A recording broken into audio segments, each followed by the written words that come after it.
It is Wednesday. It comes around every single week like clockwork. Yeah, we're going to decloak a ship today and talk about it. You know the spiel, but we skipped right to it, Stuart. What is this ship, and why have you brought it before me, decloaked in front of the Trekyards community? Well, as you Or guys Mission know, I'm a Briefing, huge Wednesday show. yes, as you guys know, I'm a huge fan of Starfleet battles. Love the game, love the ships. Mm-hmm. Love to bring them to you guys. A lot of people really appreciate that because a lot of people grew up with this game and really like the ships from it. And not a lot of them have actually seen 3D renders of those ships. Usually they see just the little, square counters, or they get the miniatures and have grown up with those. But today we're looking at a Romulan, as you said. It's a Romulan Dreadnought. It's the Condor class Dreadnought. And it's one of the most, toughest ships in the Romulan arsenal. Because trust me, I've faced it many times with my brother in command. And he likes to kick my ass. As he should. And again, another Adam Turner classic. Yes. You can't get enough, can he? Adam Turner does great work, man. Okay, first question to you. Is this a faithful recreation, then? Yes. Okay. Yes, this is based off the miniature, which was released by Starfleet Battles. Right, and yes. very much, it's just, yeah. And do remind us what Starfleet Battles is, just for those at home that have forgotten. Starfleet Battles is a tabletop game, turn-based game, where you basically take your ships, your fleets, you allocate energy, you battle, and it takes forever to allocate your energy. They basically turned it into Starfleet Command, the computer games. That's essentially Starfleet Battles, just a quicker pace and computerized. So. And they made this in between TOS and the movies, so they only have limited canon available to utilize. Hence why the designs are more kitbashy, or was faster. Fast is the one that accused TMP after, but Starfleet Battles is the one that was out. They were both out at the same time. Right. Starfleet Battles had the rights to the TOS designs, and Fast had the rights to the movie era designs. Okay. So, yeah. So do you want my first reaction, or do you want to give some spiel? I'll give your first reaction because, I hate these ships. I love them, but I hate them. Oh. This one's a weird one. Yes. That's my summary. It says one of the most powerful ships of the Romulan fleet. Okay. Absolutely, yeah. Well, as I said, I love the design. I think it's cool. It's a great kind of... You got the Romulan aesthetic there in the back, but it's very much... Is that a Romulan ship? Right. But it's very much taken from the Klingon treaty. They've added the boom and their own kind of stylized neck. Yeah. And front section to that. And, this is a pretty powerful ship in universe. So that's why I love it and I hate it, because like I said, it's destroyed many of my Federation ships over the years, but it's cool looking. I like it. I think it's a great design, and it's a great Romulan take on a kind of a Klingon inspired design, but still very Romulan. It's a very literal interpretation, but on the Romulan side, obviously, it's not a Kating. Like we've done a look at a comic where they just made a Kating and they add the secondary lower module thing that just becomes a visual Dederodex while still being a Katinga. So that's a bit more of a spiritual link. This is a more literal. We took a Romulan hull, sort of. We made new wings for it, sort of. We used, and I recognise those in cells from other ships, so we used those. And then we built this thing at the front to be a thing at the front. And we'll get into a size chart in a minute. Yes. Just to see how big this is, but I mean, it's not good looking. It does feel like they had a Romulan ship in universe. They had their Romulan base. They were mass producing these ships because of success. With Kirk, they were building these ships, and then they said, we're going to battle cruiser up because we want to really up it. So let's just do this add-on, because you can see it's just it just slips on, in a sense. It's not very well integrated as much as it's attached. Which would imply that the boom, the head module, can be swapped out. This feels like a weapons pod. You can see visible weapon turrets, so it feels like it's just a, I mean, the Borg cube is the most efficient design ever done. It's just a 6-sided death device, or a simulation device. This is the same thing. They had the bodies around. They added new engines. They designed a boom to just fit in the design, and it's just got weapons. It's not pretty. It's not sexy. It doesn't need to be, and it's obviously not trying to be. a new ship. It's not trying to be a revolution. It's not trying to be a new design. It's just trying to be let's make a big weapon in space using some older things, or at least things we already have. They didn't go back to the drawing board and say, right, let's integrate all the shapes and make it all really clever. They just said, I kind of disagree with you there. Okay. I do see it as more of an integrated style design. This is one of the later dreadnoughts. There is a Vulture class dreadnought, which I'm sure we'll cover at some point, which is more Romulan aesthetic-y. This is more like the next evolution, and you can see it kind of moving towards the Derridex a little bit. You got the neck section. It's just not. It's not as three-dimensionalized. You got the forward section. I can see this developing into the Derridex. It's interesting that you mentioned that, because you're saying the neck is because of Katingas. So are we saying that the reason the Derridex came about is because they took the inspiration of having the neck and the front module from the Klingons? It could be because all we had seen was Balance of Terror, where it's just the main Romulan body of the ship, and then this design developed from Starfleet battles, from that treaty with the Klingons, and then that evolved eventually into the I can see the Derridex evolving from this. Yeah, I guess. Yep, you can see plasma torpedo launchers on the in the cell ends there. Mm-hmm. That's they focus power straight from the plasma exhausts of the nacelles, and there's also some on the front of the ship as well. Mm-hmm. So it's got a lot of plasmas, and again, different types depending on the different iterations of the ship. Well, like I said, the front is clearly interchangeable. Like, you can just swap out, different sort of command modules. I would imagine so, yeah. You can also see some phaser emitters there, the little green things on the front and on the back back. Mm-hmm. So it's got quite an armament on it. Yeah, if you go to the next picture, you see this kind of the stylized new bird design that they have, which is you can see like a tail feather there, and a little bit newer. You got impulse engines on the back of the main front module there. And looks kind of interesting. And this is a better view, I think, of it. It feels slightly more original, more three-dimensional and such. But then again, you can see the very non-integrated nature of it. That command module is just a ball with impulse engines stacked next to it, which is also a weapons module. Everything's just built around itself. And you can see the cut-off point where the head comes off. And again, you can see the connection point of the, although clearly when they designed this, they took inspiration from the Connie. The bottom feels just right out of a Connie hull. It does a little bit, yeah. Because what other shapes they have to use? Very little. They have like 6 ships in TOS, and 2 of them are the Tholian. Just different nacelles. But it kind of like, it kind of works. I do like the new bird. The new bird is actually kind of doing it for me. Mm-hmm. The impulse drive on the neck is poor design though, because the thrust is hitting the ship. Like that. Well, it's not how it works. It's not how impulse works. It's more. I was doing. So there's no real thrust involved. There's no real. I was doing a thing, and Andrew Probert looked at it and said, the clearing is such that the impulse engines are causing an effect on the pylons, so you need to put a special paint plating there so that it's resilient to that effect, as it will damage and score the hull after a while. So there is still something coming out.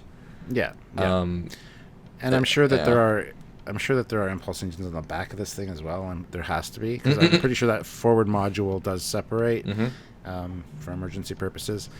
You'll also notice that on the rear of the nacelles, there are two phaser 3s, which are the most low power phasers that they have in Starfleet battles. And on the bottom of the secondary hull, there's actually, those are 360 phaser 1s, which are the best phasers, basically. Nice star-based phasers? No, star-based phasers are like phaser 10s or something in the game. I forget what they are exactly. I thought low was better. It is for starships. Okay. Phaser 3s are like point defense phasers, very close range. But there's phaser 1s, phaser 2s, and then I forget what the ones for the star bases are. But yeah, they're their own designation because they're a totally different animal.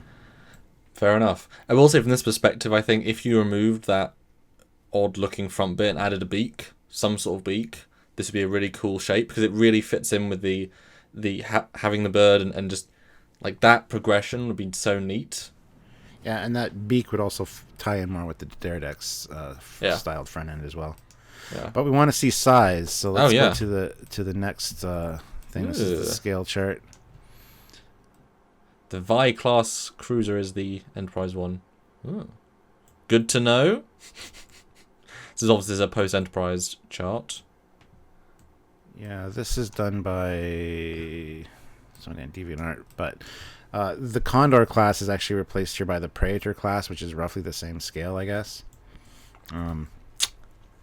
Where's that? Right okay. behind the Warhawk class and in front of the Sparrowhawk class. Okay. Oh, okay. So it's not big at all, really. Well, it's the same as all the Dreadnoughts in TOS, right? Like the Federation class isn't much bigger than the Constitution class. I did think it was bigger than this, to be honest. Here it says the Sparrowhawk is a battle cruiser class, but it's actually a light cruiser. So this must be his own kind of chart.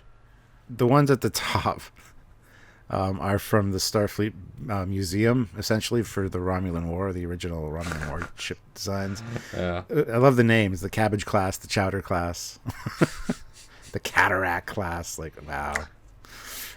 But anyway, class names are hard, they are. Anyway, so yeah, this thing's got some beefed up weaponry, which is nice. So, and if we go to the next picture, this is a shot of it from the front. And I apologize for the watermark, but it's the only one of Adams I could find. Well, hey guys, proudly hosted by Photobucket, Right? Shout out to Photobucket. This is actually a good view. It feels more interesting from this view. Yeah. I don't know why. I do like the glowing deflector at the front. The way it's totally different shape from the Federation, which is nice. Cool addition. Yeah. It's not a window. It's a bridge window. That's a big ass bridge then. But go to the next picture because we see more details, and you see a Nova class bridge, Nova class shuttle bay, sorry, or at least Nova class feel. Yeah. So obviously there's a shuttle bay. You see the two phasers up top, and you do see the main impulse engine on the back of the secondary hull. There we go. I like it. That's a good impulse drive, actually. Yeah. So you can imagine this thing being able to separate and do its thing. Which is a very holdover from the D7 Katinga boom separation. Yeah. And those phasers there, those are phaser ones. Those ones at the rear of the secondary hull.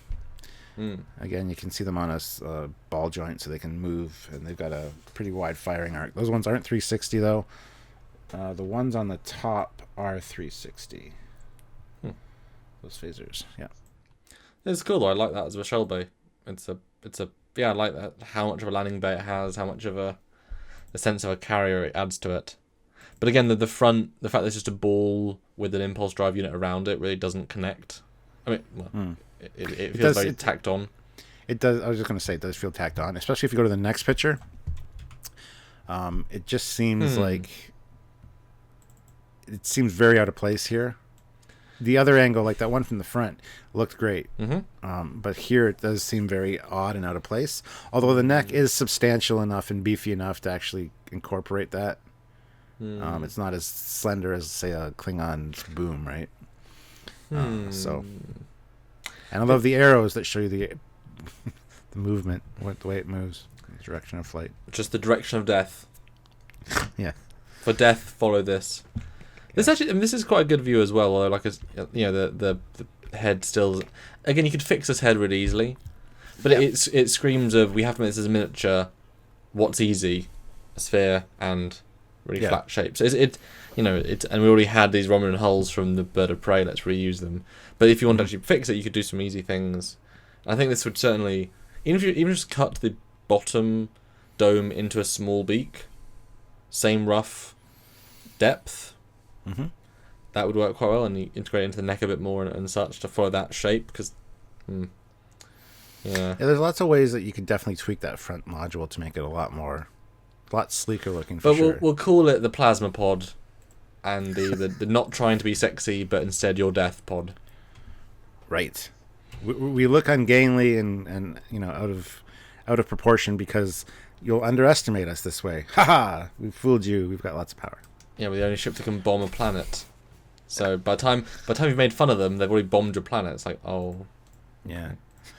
And the next shot, which is essentially the last shot, is the bottom of it again. I don't know what those yellow bits are. They could be escape pods of some kind or something like that. But it's great. I do like the fact that it's a bird, but it's not a bird on the bottom. Yes. It's not literally a bird, which I do love the Romulan bird on the bottom of the bird of prey from TOS. But this is a nice stylized version, which doesn't say Earthbird. Well, it's war paint, not here's a bird. Yeah. So yeah, I really dig that. That's right. Yeah. All right. So next one is just one of the miniatures somebody painted, and again with different colors, so it looks a little bit different. And actually, this forward section doesn't seem as ball-like. It seems a little bit more refined shape-wise. Yeah. So I'm not sure if this is an altered miniature or if it's actually the miniature that came with the game. Well, it all integrates better, and the hull also feels more different than the bird of prey. And the neck is also shorter. Yeah. Which works for me a little bit better. Yep. So I don't know. Yeah, I'd have to. Anyway, there's probably different variations of it. I know there actually is. There's the Romulan Modular Dreadnought, which is as it says modular, so you can change it, which is probably that forward section as you were saying. There's also the optimized King Condor, which has a lot more weapons and a lot more bulk to it, but it's the same basic design. So that's one of the things with these game designs that they just have different variations. You tack things on essentially. But speaking of Condor class, here's the refit. No. Not really, kind of, maybe a little. This is in Klingon Academy. This is a Romulan Condor as it shows in the game, which looks very Klingon, but it's clearly got Romulan markings because they're orange and green. But yeah, because at TMP it was still black and grey and 5 nacelles. Yep. Well, 6 is still better. And why would we say that? Oh, no reason. Yeah, this is obviously more Klingon inspired, but it's a more interesting redesign, but at the same token quite dull as well, if that makes sense. Yeah, this looks like a new take on the B10, Klingon B10. Yep. But anyway, thought we'd mention that at least. So, but it isn't trying to be a literal successor. It's a separate franchise, separate game, separate. Like, I doubt that people saw the original Starfleet Battles version before designing this. I mean, it has no parallels really. So it's just they picked the name sort of thing because bird. It's a bird. Well, the same thing can be said for the Gorns in Starfleet Command. Their ships are very square and boxy, almost brick-like, with very cool little takes on them. And yet in Starfleet Battles, that the game is basically set in the future of and based on, the Gorns had round modules at the front and the back, and a little bit, very, very different. So anyway. Next evolution. So your closing thoughts, Stuart, back on this first picture. Closing thoughts is I love this ship, but I hate this ship because it, like I said, it takes a lot of my fleet. And my brother loves using it. Very powerful, very good in game, and yes, it's kind of ungainly. I don't know what the word I want to say is there. Ungodly a little bit. It's kind of tacked together, and yeah. It could use some refinement, I guess. But again, this is Adam Turner's rendering of it. There are different versions apparently. So anyway, I think it's great. I think it's a nice addition to the Starfleet, or the Romulan Navy, as they call it. And I think it's neat. I love ship designs, and Starfleet Battles. Clearly. Starfleet Battles really has some interesting ones that are worth looking at. So I thought I'd bring this to you guys today, and you might remember using this ship. You might be one of your favorites. I don't know. Yeah, and my closing thought is, now that I see his first view again, I see that front bit as the head of a big sniper rifle, where they've got those big gas gas loss thing. They've then put that on a tank. It feels like this is the tank ship. They've put a big barrel, a big muzzle on the front of one of the existing ships. It's not pretty, but it's functional to kill you. But it's not pretty or even designed. It's just It doesn't have to be. It is a doesn't battleship, have to be. warship. Exactly. Yeah. There you go. So what do you guys think of the ship? Put it down in the comments below. Also, don't forget to support the channel if you can. You want to say something Yeah, else? it just reminds, when was Starfleet Battles? Because this is a licensed game. When was it out? Late 70s. Okay. Yeah, I can't remember the exact dates. I did have them written down somewhere, but sorry. Late 70s. Oh, that's early close 80s. enough. Yeah. Yeah. So, guys, if you want to help out the show, you can do so by heading over to Patreon. The link is in the description below. You can also head on over to Trekyards.com and send us a donation that way. Or just sharing this video and, getting the word out there. Starfleet Battles existed. It's a thing. And, of course, join our lives that we do every week to support the channel, to join in the conversation, and talk about other cool ships, news, and fun things, and just check into other Starfleet Battles ships we've done. Just search Starfleet Battles Trekyards, you'll find them. Interesting game for sure, and we're going to keep covering it because there's at least a couple more designs, Stuart. I think it's fair to say. There's a lot more, yes. Yeah. We haven't even touched on some of the other races yet, so we've been focusing on the Klingons, Federation, and Romulan specifically. But, Cool. Yeah. So more to come, guys, so stay tuned for that. So until next time, I'm Captain Foley. I'm Condor Dreadnought. Bye, guys. Bye, everybody.